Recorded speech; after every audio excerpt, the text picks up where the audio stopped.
महाराष्ट्र राज्याचे महसूल मंत्री, भारतीय जनता पक्षाचे ज्येष्ठ नेते सन्मान्य बावनकुळे साहेब, आमदार सन्मान्य निलेश राणे साहेब, आमदार सन्मान्य प्रमोद चटर्जी, आमदार सन्मान्य विक्रांत पाटील जी, या जिल्ह्याच्या जिल्हाधिकारी सौ घोडमिसे मॅडम, जिल्हा परिषद चे मुख्याधिकारी सन्मान्य खेरुडकर जी, पोलीस अधीक्षक सन्मान्य मोहन दहीकर जी, माजी आमदार सन्मान्य अजित गोके साहेब, जिल्हा परिषद अध्यक्ष सन्मान्य प्रमोद कामत जी, भारतीय जनता पक्षाचे आमचे जिल्हाध्यक्ष सन्मान्य प्रभाकर सावंत जी, शिवसेनेचे जिल्हा प्रमुख सन्मान्य दत्ता सामंत जी, राष्ट्रवादी काँग्रेसचे सिंधुदुर्गचे जिल्हाध्यक्ष सन्मान्य अभिजित नाईक जी, जिल्हा बँकेचे अध्यक्ष सन्मान्य मनीष दळवी जी, जिल्हा परिषदेचे उपाध्यक्ष सन्मान्य दादा साहिल जी, मंचावर उपस्थित असलेले पंचायत समिती सभापती हर्षदा वाळके मॅडम, कणकवलीचे नगराध्यक्ष संदेश पारकर जी, सतीश सावंत जी, मंचावर उपस्थित असलेले सर्व प्रमुख मान्यवर, समोर उपस्थित असलेले भारतीय जनता पक्ष, शिवसेना, राष्ट्रवादी काँग्रेसचे सर्व प्रमुख पदाधिकारी, लोकप्रतिनिधी, उपस्थित असलेले सर्व वडीलधारी मंडळी, बंधू भगिनींनो आणि माझे सर्व तरुण मित्रांनो, आज आपले महाराष्ट्र राज्याचे महसूल मंत्री आणि भारतीय जनता पक्षाचे ज्येष्ठ नेते आपल्या सिंधुदुर्ग जिल्ह्याच्या दौऱ्यावर आलेले आहेत. म्हणून जिल्ह्याचा पालकमंत्री म्हणून मी जिल्ह्याच्या वतीने आपल्या सगळ्यांच्या वतीने बावनकुळे साहेबांचं मनापासून या निमित्ताने स्वागत करतो. आजचा हा उपक्रम बावनकुळे साहेबांनी लोकांशी संवाद साधणं, निवेदन स्वीकारणं, अडीअडचणी समजून घेणं, यासाठी ठाण्यापासून ते सिंधुदुर्गापर्यंत महाराष्ट्राच्या प्रत्येक जिल्ह्यापर्यंत पोहोचण्याच्या दृष्टिकोनातून हा दौरा त्यांचा सुरू आहे. आणि आज आपल्या सिंधुदुर्ग जिल्ह्यामध्ये आपल्या सगळ्या जणांचे निवेदन स्वीकारण्यासाठी स्वतः ते इथे आलेले आहेत. त्याचबरोबर काही लाभार्थ्यांना पण लाभ देण्याच्या दृष्टिकोनातून एक छोटाखानी कार्यक्रम पण इथे होणार आहे. आज आपल्या सगळ्यांच्या दृष्टिकोनातून अत्यंत महत्वाचा आणि योग्य दिवस आहे. कारण का महसूल म्हटलं, जसा निलेश राणे साहेबांनी उल्लेख केला, महसूल म्हटलं तर अतिशय आपल्या जिव्हाळ्याचा विषय. प्रत्येकाचा आपले प्रश्न महसूल डिपार्टमेंटच्या अतिशय जवळचे असतात. म्हणून आज स्वतः महसूल मंत्री आपल्या जिल्ह्यामध्ये येत आहेत. आपले निवेदन स्वीकारून आपल्याला न्याय देण्याचं काम ते करतायत. हे आपल्या दृष्टिकोनातून अत्यंत महत्वाचं आहे. बावनकुळे साहेबांबद्दल जे काय आमच्या प्रमोद चटर्जी साहेबांनी उल्लेख केला, मी आज त्यांच्या बरोबर मंत्रिमंडळामध्ये आदरणीय मुख्यमंत्री देवेंद्र फडणवीस साहेबांच्या नेतृत्वात आम्ही काम करतो. मी फार बारकाईने त्यांचं काम मला मंत्रिमंडळाच्या निमित्ताने पाहण्याची संधी आहे. आज जसं महसूल पर्व नावाचं एक पुस्तक त्यांनी काढलेलं आहे, ज्याचा उल्लेख निलेश साहेबांनी केला. त्याच्यामध्ये QR कोड सकट सगळ्या गोष्टीची माहिती, म्हणजे पारदर्शकता काय असते, लोकोन्मुख काम काय असतं, त्याचं उत्तम उदाहरण हे बावनकुळे साहेबांच्या माध्यमातून आपल्याला दिसतं. मी आज स्वतः अनुभव घेतोय. प्रत्येक मंत्रिमंडळामध्ये महसूलचे आमचे विषय येतात. मी ह्यासाठी त्यांचं कौतुक करतो. त्यांच्याकडून आमच्यासारखे तरुण मंत्री प्रेरणा घेतात की मंत्रालयामध्ये मंत्री म्हणून आम्ही जे जे निर्णय घेतो ते प्रत्येक निर्णय कॅबिनेट पर्यंत आणणं, मंजूर करून घेणं आणि अंमलबजावणी करणाऱ्यांपैकी क्वचित जे मंत्री आहेत त्यांच्यामध्ये पहिला क्रमांक आमच्या बावनकुळे साहेबांचा आहे. म्हणजे कामामध्ये अगर पारदर्शकता असेल, जनतेचं खऱ्या अर्थाने तुम्हाला सेवा करायची असेल तर अशा पद्धतीचं काम अपेक्षित असतं. याचा उत्तम आदर्श आमच्या बावनकुळे साहेबांनी सगळ्यांसमोर ठेवलेला आहे. म्हणून आज ते आमच्या सिंधुदुर्गामध्ये आलेले आहेत. सन्मान्य राणे साहेब आणि बावनकुळे साहेबांचे फार जुने संबंध आहेत. आज राणे साहेब संसदेमध्ये अधिवेशन असल्यामुळे येऊ शकले नाहीत, पण त्यांनी आणि त्यांचा आणि बावनकुळे साहेबांचं नेहमीच सिंधुदुर्गाच्या विकासासंदर्भात नेहमीच संवाद होत असतो. आणि म्हणून आज आपण सगळेजण त्यांना निवेदन आणि प्रश्न मांडणारच आहोत. खरं म्हटलं तर आज छोटा खाली कार्यक्रम देण्याचं सांगितलं गेलं होतं, पण बावनकुळे साहेब आम्ही आपलं नाव सांगितलं आणि लगेच लोकांना कळलं की आम्हाला प्रत्येकाला आमच्या निवेदनाला न्याय द्यायचा असेल तर बावनकुळे साहेब नक्की देतील, आणि म्हणून ही एवढी गर्दी तुम्हाला झालेली दिसते. त्याचबरोबर साहेब त्या तहसील इमारतीच्या पहिल्या माळ्यावर पण लोक आपल्याला तिथे ऐकतायत, तिथे पण आम्ही लोकांनी स्क्रीन लावलेली आहे. म्हणून ह्या पद्धतीचं काम, आपली लोकप्रियता ही निश्चित पद्धतीने जिल्ह्याच्या विकासाच्या दृष्टिकोनातून आमच्यासाठी पोषक आहे. मी काय प्रश्न मांडण्याचे माझे दिवस गेले, आता मी प्रश्न सोडवणाऱ्यापैकीच्या कक्षामध्ये आलेलो.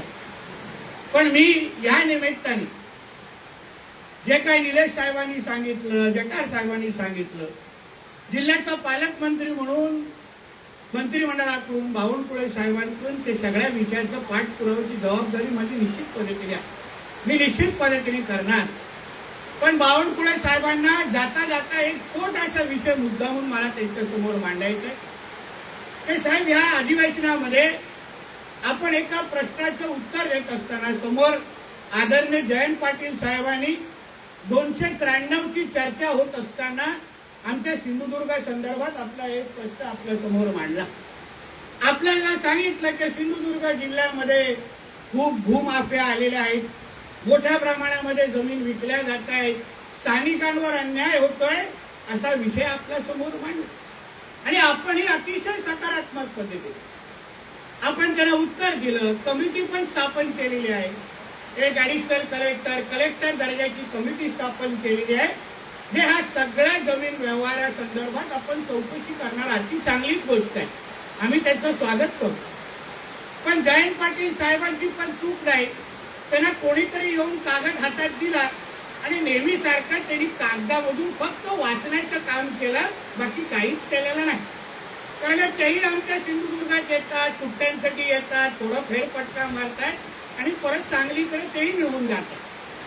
पण सगळेच व्यवहार आमच्या सिंधुदुर्गात सांगेल.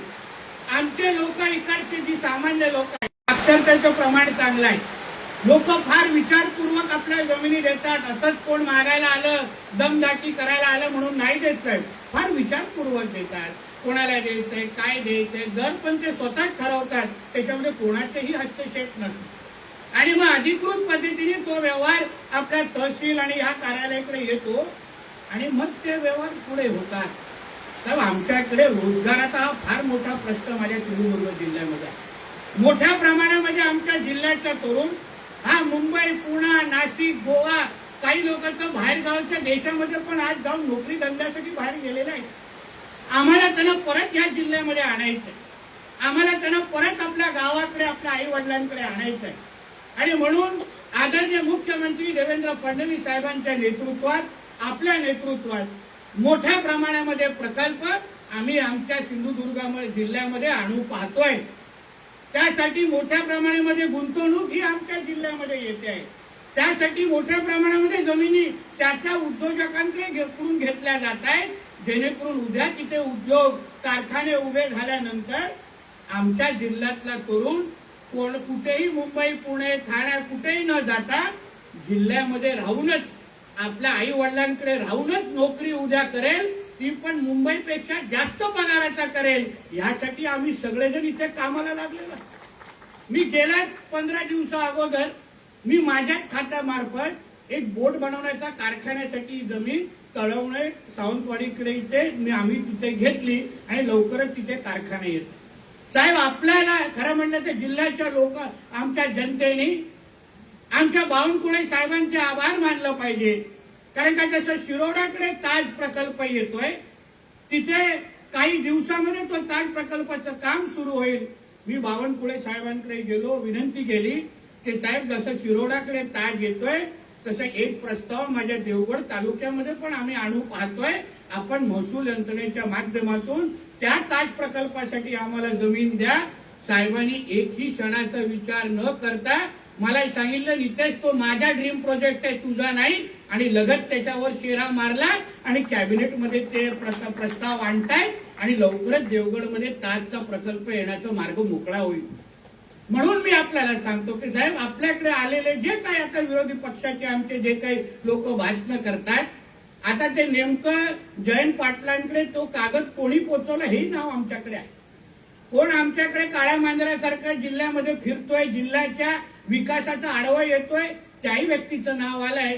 त्याला आम्ही आमच्या पातळीवर व्यवस्थित पद्धतीने बोलून घेऊ त्याच्याशी. पण आपल्याला विनंती आहे की आमच्या जिल्ह्याची जी काही प्रतिमा आहे ते साहेब, आता आपल्याला रोजगार निर्मितीच्या दृष्टिकोनातून रिव्हर्स मायग्रेशन जे मी वारंवार मांडतोय की गावाबाहेर गेलेला तरुण साहेब, आम्हाला अशी परिस्थिती असते, 1 मिनिट अजून घेतो, की आमच्या जेव्हा विधानसभेच्या आणि लोकसभेच्या निवडणूक असतात तेव्हा साहेब आम्हाला गोव्याच्या मुख्यमंत्र्यांना फोन करून विनंती करायला लागते की साहेब, उद्या मतदानाची तारीख आहे, कृपया तिथे प्रायव्हेट कंपन्या बंद ठेवायला सांगा, जेणेकरून तो तरुण इथे येऊन मतदान करेल. ही परिस्थिती आमच्या जिल्ह्याची आहे आणि ती आता आम्हाला बदलायची आहे. आणि म्हणून आपल्याकडे जे काही कमिटीचा तो अहवाल येईल, आपण पण त्याच्याकडे सकारात्मक पद्धतीने पाहावं. जे काही योग्य पद्धतीने व्यवहार झालेले आहेत, ज्यांच्यामुळे उद्या रोजगार निर्मिती होऊ शकतो, कारखाने येऊ शकतात, त्याला कुठल्याही पद्धतीची अडचण येता कामा नये, एवढाही विश्वास तुम्ही इकडच्या जनतेला द्यावं, एवढी विनंती आजच्या निमित्ताने मी आपल्याला करतो. आपण इथे आलात, आम्हाला ताकद आणि ऊर्जा देण्याच्या निमित्ताने आलेला.